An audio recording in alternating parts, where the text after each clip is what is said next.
This is the 2026 Lexus LBX, an award-winning small luxury crossover aimed to be a little bit more sophisticated and a little bit nicer than the alternatives.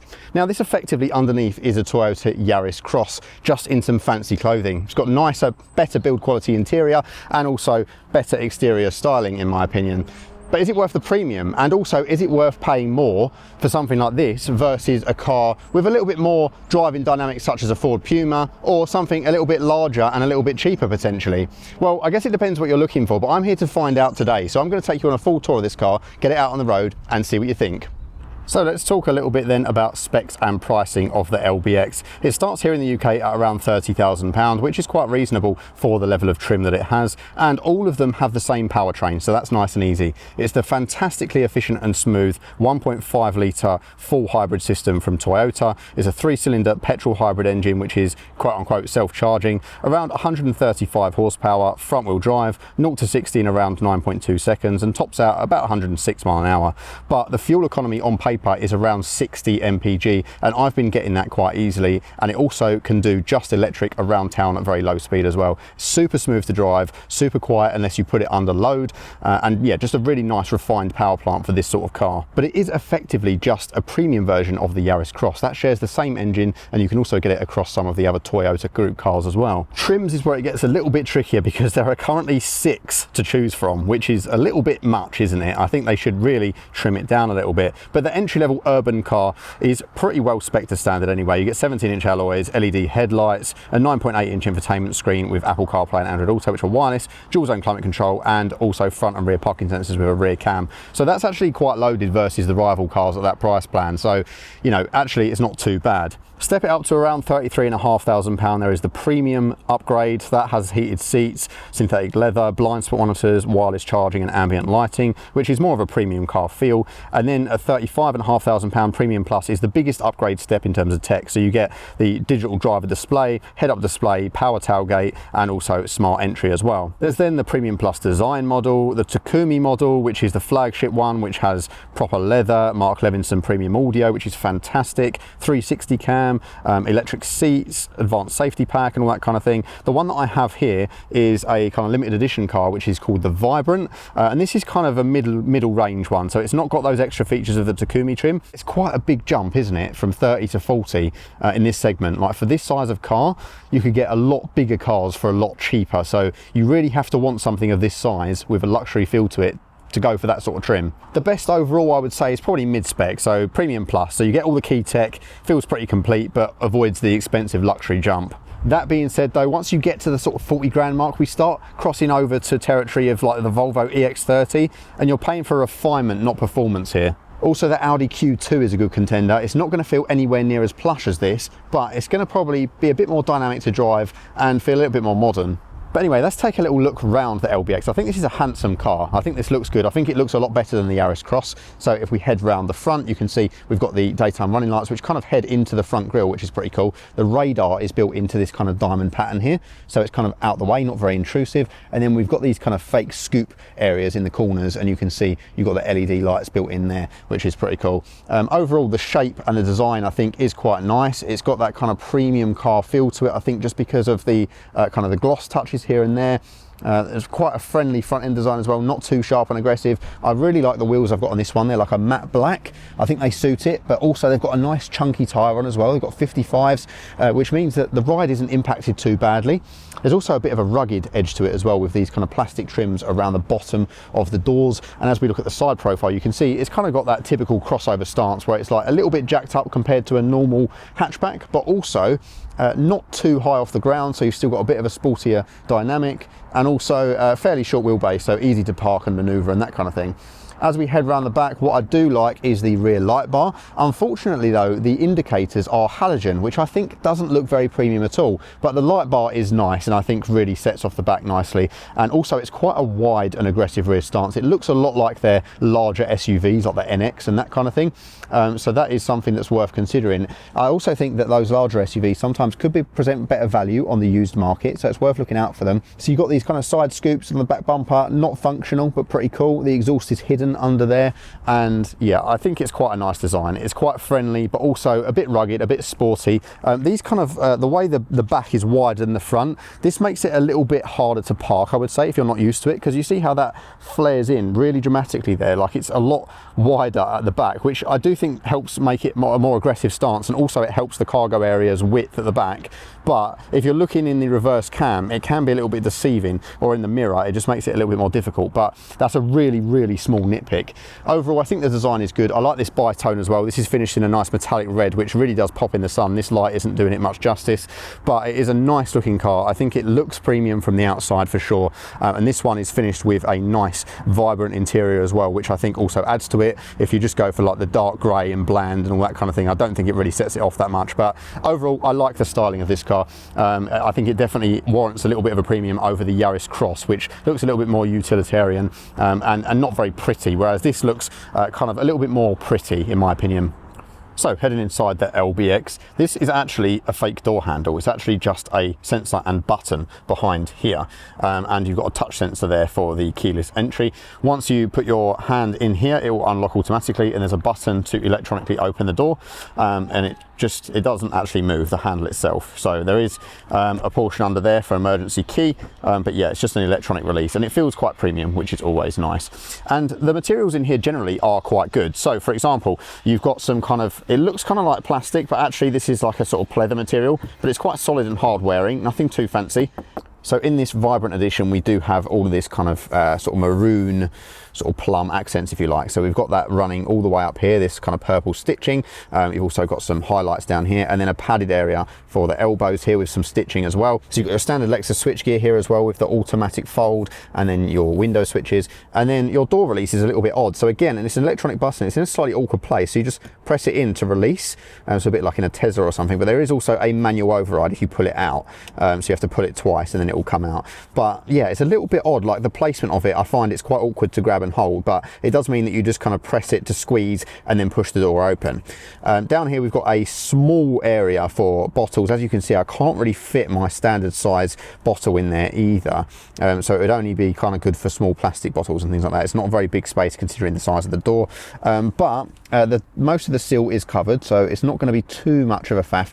You might get a little bit of mud run along that bottom bit, but it's quite a nice ride height to get in and out of. And then you've got a little Lexus door sill. It's not a full door sill, it's just a little plaque. And then in this one, Lexus floor mats, which also have the contrast stitching, which is nice. Your VIN number is underneath this little plaque here rather than on the windscreen, which is pretty cool. And then you've also got a floor mounted accelerator pedal. As I said, in this one, we do have the electric seats being the higher end trim, and these are sort of full leather. I'm not a massive fan of the leather quality in here. It feels kind of like a sort of a cheaper plastic leather, but it gets the job done. You know, it's going to be quite durable and hard wearing, I feel. Also, even on this higher end model, manual passenger seat. You can see as well in this one, obviously the contrast stitching and contrast leather panels, which I do think set it off. It also has contrast seat belts as well, which definitely adds a bit of flair to the interior on this particular trim. And that same theme runs through the center console as well. So it's definitely more of an upmarket interior than its sort of sister car, the Yaris Cross. It's definitely much better materials, more solid, a bit more of a premium feel, and especially compared to some of the other rivals as well. And then we've also got a little bit of storage underneath here. It's not massive, but you've got your power outlets down there as well. So you've got USB-C and your cigarette socket with a little bit of a rubber mat to keep things in place. So yeah, overall, I think the interior is quite nice to look at. It's quite a simple design and very definitely Lexus in its design language, but I think definitely the color combination helps as well. So let's step in and I'll show you a little bit more around the cabin. So if I put my foot on the brake and press the power button, it's a bit awkward. It's quite a reach up here on the left hand side, but yeah, the car will kick into life and these two screens will come on as well. So you can see we've got kind of like this square screen here for the infotainment, which is within nice reach, but it's angled quite a lot. It's quite a steep angle. It's a very interesting placement, but yeah, it means that it is kind of all within reach, which is nice. It's not kind of stuck up here on the dash. And then this screen here as well is quite configurable. Starting with the steering wheel, it's kind of the very similar vibe to the Toyota stuff. So nothing too crazy for the Lexus, but there are physical buttons. So on this side, we've got buttons that control this screen in front of us and the media. And then on this side, we've got all of your adaptive cruise control and also your track skip as well. So plain Lexus badge in the middle there, your infrared sensor at the top, and you've also got paddles on this one as well, which I don't recommend using. They do have a fairly nice actuation to them, but they do feel like there's quite a bit of travel. I think they're plastic. They look like metal, but I think they're plastic. They're quite a nice design, to be fair, but with the CVT gearbox, they are just useless, and I hate using them, so don't worry about the fact they're even there. It's nice they're there, but I think personally I would have taken the car without them.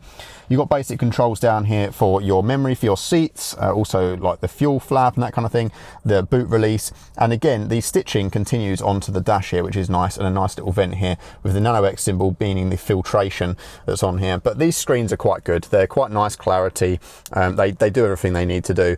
Toyota's infotainment system is not the best in the business, right? It's quite basic, but at the end of the day I'm just going to go onto here, use Apple CarPlay and that kind of thing, so there's not really any great reason to worry. And the fact of the matter is you can still access all of your climate controls with some physical buttons as well down the bottom here whilst CarPlay is active, and you can actually expand that a little bit as well if you want to get rid of the Toyota Lexus controls. But yeah, you've got all basic functions down the side here, so you've got some very basic EQ, some very basic function that shows the history of the car's economy, and some basic apps and settings, but it really is not very much to it. There's just a few basic preferences, few customization things about the lights and illumination and that kind of thing. So also the ambient lighting color and things like that. The flicker that you see is just a trick of the camera, so it doesn't look like that in real life. But yeah, it's fairly basic. You can also click the shortcut at the top to go to your to mute your ADAS, which is nice. So it's literally one little shortcut there to mute the speed limit warnings, which is a nice touch, something that I do appreciate. And like I said, physical climate controls, so they are very small and cheap feeling is the only thing. So there's toggles here for your temperature, and there's also an auto button. You can also sync them, and there's a volume, power and button, and then there's also shortcuts on the screen here to your climate functions, such as for like your heated seats and that kind of thing. So it's kind of easily accessible. I'm glad there are some physical buttons, but they are very small and fiddly, but it's good that they're there. At the end of the day, most of the time I just set and forget that stuff, so it is what it is. And then underneath that you've got two USB-Cs. Like I said, there is also a third one underneath the center console down there, which is good. There's this section for wireless charging. This is slightly annoying though. I don't rate this wireless charger personally. It's not grippy enough, and also my phone sticks out. This is not even a Max, this is a normal 17 Pro, and it sticks out and it flaps about and gets upset that it's not charging right. And yeah, it's just a bit of a nightmare, to be honest. I wouldn't recommend using it. I just plug my phone in personally. And then we've got a single cup holder down here. There is also an additional one in this center console area, so you can slide that back, and there is now also an additional cup holder. And that is also, if you slide this out the way, you can also move this cup holder back to reveal a larger storage area inside if you wish. So there's a little bit of versatility there, and it clicks into place nicely.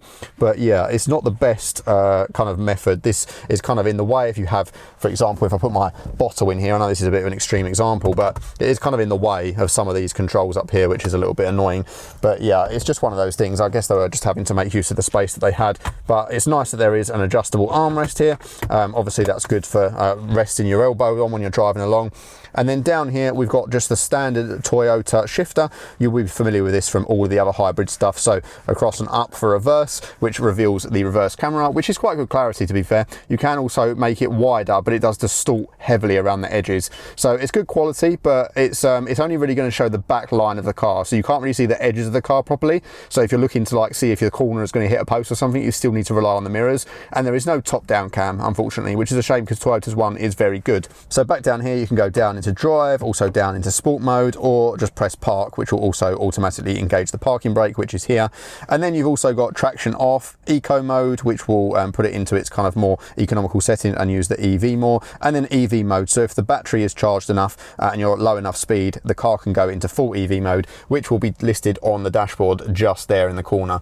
So you can see at the moment, this last drive for 5 minutes to get to this location, it was on 100% electric, which is pretty cool. But yeah, the design is fairly simple, right? You can see, but I think these touches of color in this particular model definitely definitely add to it. I think if it was all black leather in the standard trims or all black with like the cloth seats, I think it would look a little bit bland, but people will appreciate this interior. If you're coming from an older car and you want something that's a little bit more basic, you don't want anything that's too kind of tech heavy and touchscreens. Obviously being a Toyota as well, all of the controls do feel quite well damped. They've got nice easy access on them to all the different things you need for your wipers and all that kind of thing. It's fairly straightforward to get to know how to use it. And what I do like about this one is as well this kind of vent that runs all the way along here. We've also got a plaque that says Lexus LBX Vibrant Edition on there, which is a nice designation. It is a real plaque as well. This is cheap and nasty though. This is cheap, horrible, nasty plastic. There's a button release there for the again, that's horrible, cheap, nasty rubbish. For the glove box, although it is soft open and it's a full-size glove box, so it could be worse. It's just obviously in a car of this price range there are a few little sacrifices, but at the end of the day it is still one of the more luxurious cars in its segment. It still feels nicer and more padded in here than some of those key rivals as well. And the only thing I would say is I would probably personally sacrifice some of these things to get in something like a Ford Puma, which will be a little bit more engaging to drive and have a lot more space and practicality. But something like a Puma isn't going to be anywhere near as efficient as this on fuel and as smooth to drive around town, so it swings and roundabouts. Up top here we have obviously your rear view mirror, and you can see there's quite a large C-pillar, but the view out the back is pretty decent, and then some basic touch controls for illumination, as well as a large sun visor, which is nice, with a large mirror on, so people will appreciate that as well. So yeah, it's a nice mix of modern tech and physical controls, and also, like I said, the quality generally is quite good. Even this area is padded. There's not too much flex in things. All the touch points feel pretty nice. It's not, I guess, the best at this price point, but I would say it's one of the best in this segment. What is challenging though is obviously a lot of the Chinese brand cars are coming in, which have a lot more space, a lot larger than this, with full hybrid drivetrains and a more modern interior layout. So it might be worth looking at those, but only if you're looking for something much larger than this. And I'll show you what I mean about the door handle. I've kind of got to like crook my elbow a little bit to get this and press it properly, which is a little bit awkward. Probably a me problem though. And if we head into the back of the LBX, this is where it's a little bit more of a struggle. The rear legroom is a little bit scarce in here in some situations. So you can see this is in my driving position at 6 foot, and I can't fit in there behind myself really. But there is enough space over that side there. But that's probably the biggest sacrifice with this car, is the short wheelbase and the way they've packaged the rear. It's just a little bit challenging for kind of larger passengers. But the quality is still nice back here. You can see we've got the same accents, and we've got the same door release system and a little pocket for your bottles. We've also got lock and unlock back here on a button, which is nice, and the same leather with contrast stitching. There is, however, no pocket on the back of the driver's seat, only on the passenger seat, which I find a little bit bizarre. There are two USB-C though, and also the center transmission hump isn't too large. If I show you from this angle down here, that's not bad at all, is it, for a car of this size? So that's good. Although we have a reinforced section for the Isofix mounts, they are the kinds that you can just pull out and lose. Unfortunately, they're not the kind of flip down kind that you get in a lot of the rival cars, so that is a little bit of a pain to deal with when you're juggling lots of other stuff, isn't it? But yeah, I do like these seat belts. These are cool, aren't they? We have a 60/40 split back here, but unfortunately there's also no pull down armrest, so there's nothing in the middle for anyone to kind of lean on, or any cup holders or anything like that. So it is quite limited on features as well. There's just some basic hooks in the back and some basic lights, but nothing too fancy back here going on. So stepping into the back of the LBX, and this is where things are a bit of a struggle for someone of my size. As you can see, with the driving seat in my position, I can just about squeeze myself in here, but with no room to spare at all. My knees are pressed into the seat there.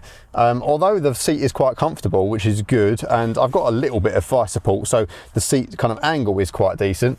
I also have probably like an inch of headroom as well, so it's not terrible because of the squared off roofline.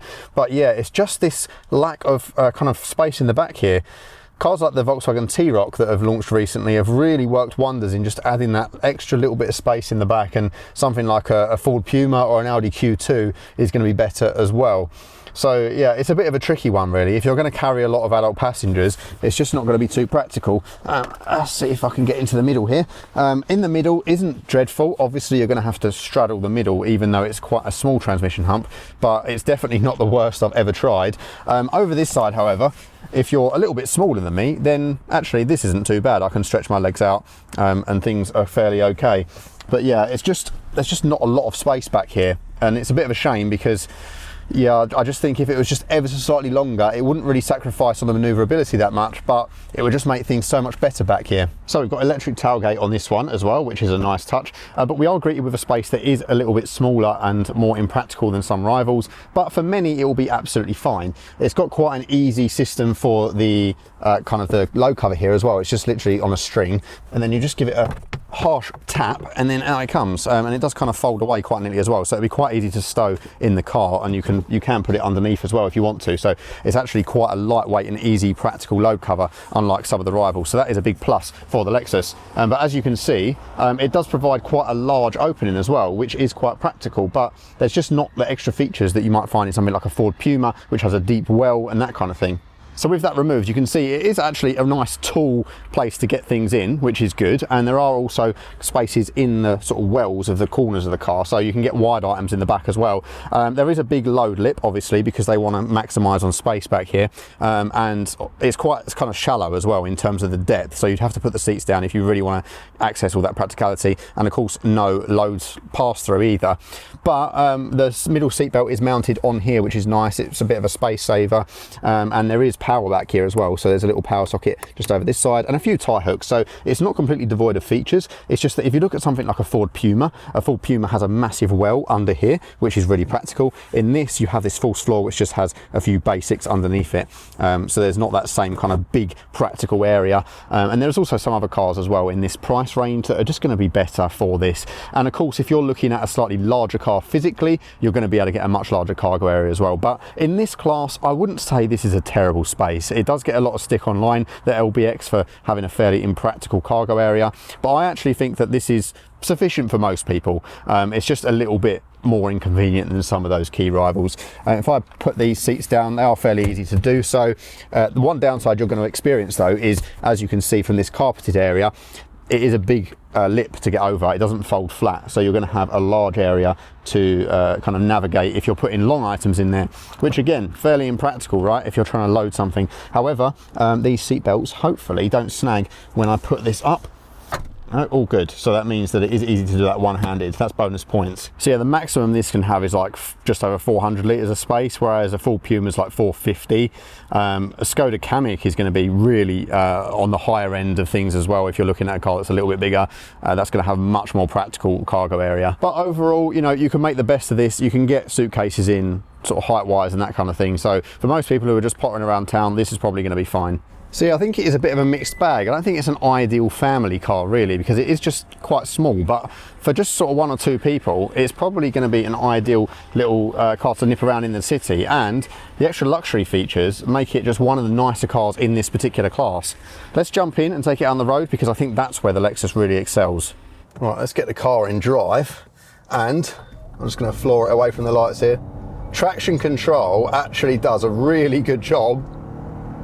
You can hear it feels strained under load. There's 60. Actually really quick off the line. It's that electric motor, that initial torque, just gives it that shove that you need away from the lights and in traffic and that kind of thing. It means that it also feels super smooth and refined around town, which makes a massive difference. And cruising along like this at sort of 50 miles an hour, noise isolation not too bad in here. It definitely would benefit from perhaps laminated glass and a bit more sound deadening in here, but based on the fact that this is underneath a Yaris Cross, this is definitely an improvement thanks to the increase in sort of material in here and that kind of thing. But yeah, what a lovely smooth powertrain. That CVT gearbox is going to be troublesome for some though. Some people just don't like the way CVT feels. And this is obviously going to kind of rev out a lot when it's under load. Basically, if you're not aware, a CVT gearbox, it's a continuously variable transmission, and it basically means that the ratio just changes based on the kind of speed you're doing. So what that really means is that when you're flooring it, it just keeps the engine at higher revs for maximum efficiency. So there's no gear change jolts. That's the benefit. It's nice and smooth, but it does sound strained under load. Listen. And it just stays like that when you've got your foot on the floor. So that's a little bit annoying, isn't it? But how often do you really need to do that unless you're going for a brisk overtake? So yeah, in general, feels quicker than it looks on paper, and the fuel efficiency has been fantastic. I've been driving quite hard on this run, and I'm still averaging 50 mpg, and you can easily see 60 plus, easily. So that's really good, isn't it? And yeah, just up here, I'm just pooling along now at sort of regular speed, 50, sort of 55 mile an hour. The suspension's doing a great job for me of absorbing a lot of the imperfections in the road, and I don't feel lots of crashing around beneath me. In terms of steering, there is a little bit of texture through the wheel, but I can't really feel what the front wheels are doing when you're handling, you know, doing lots of cornering and stuff like that. So it doesn't feel particularly agile, but what it does feel is fairly comfortable.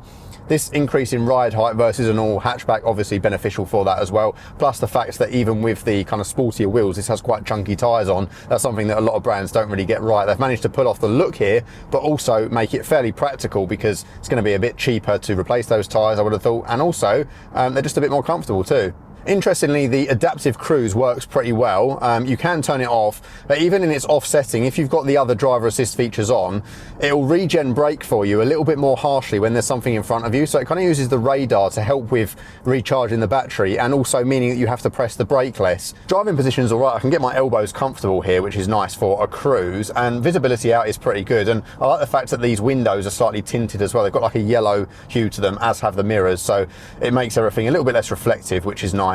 When I try and stray from lane, it does tug you gently back in and vibrate the steering wheel, and there is a slight bong for the speed warning, but that's easily turned off via a shortcut on the screen, and also it's not that intrusive. It's a nice, subtle, high quality sound. So when the battery's fairly charged up like this, I'm cruising along at nearly 50 mile an hour now, and it's currently in full EV mode. So it's utilising mainly the EV, and it's only now that I'm starting to go uphill that the engine has kicked in, and you really don't feel the transition. You hear it more than you feel it, thanks to the combination of that smooth engine, it's a peppy 3-cylinder, and also that CVT transmission smoothing everything out. So refinement is key here, and this kind of feels like the package that this engine was meant for. Sort of the extra quality of the interior in here and the slightly better isolation means that it does just tie it all together a bit nicer, I think. I would get used to using the adaptive cruise though, because on the motorway, the centre of the steering, there is a bit of a dead zone there, so you can kind of have to make some minor adjustments every now and then, whereas obviously if you've got the steering assist on, it kind of takes that away completely, and it makes the car feel a lot more in control. In terms of throttle response, as long as it's not in eco mode, fairly good, because you get that electric shove. One thing I really don't like though is the kind of the fake gear change mode.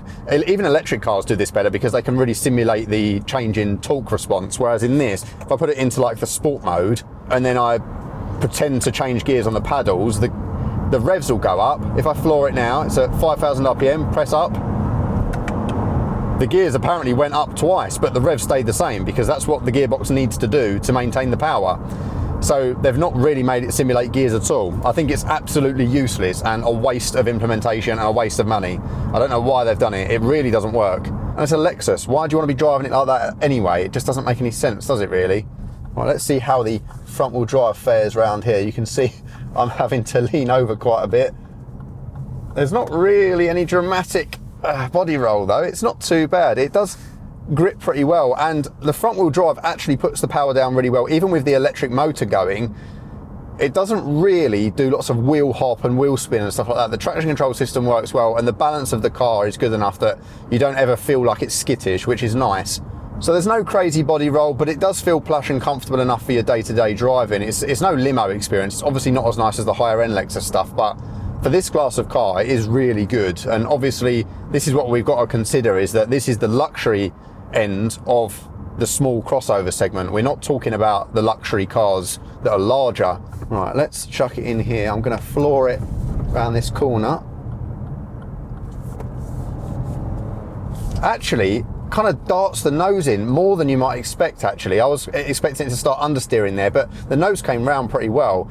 The only downside on a country road like this is there's not much steering feel. Like, I can kind of feel a little bit of texture through the wheel, but not enough to really know what the front wheels are doing. I don't ever feel like the car's going to run away from me, but at the same time, when there's a little bit of torque steer, I can't really feel it. I can't really feel the wheels doing that. You know, something like a Ford Puma is just going to be much more agile, and you're going to feel much more through the wheel. And even if you have an automatic version, it's still going to feel more engaging because you can actually use the paddles and that kind of thing. And the manual ones even more so. But that definitely isn't going to be as high quality as this on the inside, or have that luxury smooth feel to it. It's only the hybrids and the electric cars that are going to match this refinement. Let's go for a very sudden left-hander here. Yeah, it's quite fun because it just pulls you in a lot quicker than you expect it to. Like, a lot of front wheel drive cars in that situation would just start understeering or just cut the power. But what this does is suddenly grab and turn in, which is not what I was expecting really. It's quite cool. And then down a faster road like this, what I am noticing is the brake pedal isn't too bad either. Under my foot, it doesn't go spongy and hard like it does in some other hybrids, and Toyota have really been nailing the hybrid game. They've refined it and refined it over a period of sort of 20 plus years now, 25 years even, and it really shows because they are fantastic. They're fantastically efficient. This is still achieving 52 mpg on this run, even though you can see I've been hooning it a little bit. And the brake pedal feel is fairly normal for this class of car. It doesn't feel spongy and electrified at all. It feels like I know what's going on beneath me, which is good. And yeah, just that level of efficiency, it's impressive, isn't it? So even here, it's mainly using that electric motor, and I'm still getting a decent bit of shove from 50 plus. And obviously full EV mode, I'm in full EV mode now, so everything is really silent and lovely. And there's no plugging it in, there's no worrying about that stuff. It's just gonna constantly achieve really good, the fuel economy's gone up, believe it or not. I've been thrashing it down here. But the thing is, this is a car that encourages you to drive it slowly and serenely, and therefore you're gonna achieve the maximum efficiency anyway, and you're going to have a pretty comfortable experience doing so. If you go for the top end trims with the Mark Levinson sound, you're going to have a fantastic experience with that. It's a great system, and I do think it will benefit from the 360 cam rather than the rear cam only, because that is a little bit naff, but it's definitely better than some other cars. The only thing I would say is, obviously, if you're not bothered about having a slightly larger car, there are loads of alternatives out there now for less money than this that are going to offer you more. But in this class, this definitely is the best. There's no question about that, because it is the most comfortable, it's the most refined, it's the best on fuel, and it's the best inside. It is a manoeuvrable little thing as well. I mean, I'm in a really tight little bend here. I can see out super easily. It's on all electric. Look at that electric torque there. It's lovely. Keep it serviced at your Lexus dealership and you'll have a good warranty on it, and you know it's going to be reliable. Toyota stuff is just extremely reliable. This is the sort of car that, for someone older maybe, who needs something a little bit taller and they want something more comfortable, they don't want to sacrifice the badge, then this is also a good option, because you know it's going to be supremely reliable, but also just have that more premium quality to it than, you know, something like a Yaris Cross, for example, which is effectively the same underneath. If money's no object, I'd find it hard not to recommend this in this segment, because it is really the best of this class. But that being said, it's in a price category that's a class above, so it's just something to consider. So there we go, guys. Thank you so much to Toyota UK for loaning me the car for the week. Thank you guys for watching, as always. All the likes, comments, subscriptions, it goes such a long way, so thank you. And if you want to check out any of the rival cars, or any other class of car for that matter, please do so by clicking on my channel. And also, if you're looking to purchase or sell a car, links down below as well. Thanks so much for watching, and I'll see you in the next one. Bye bye.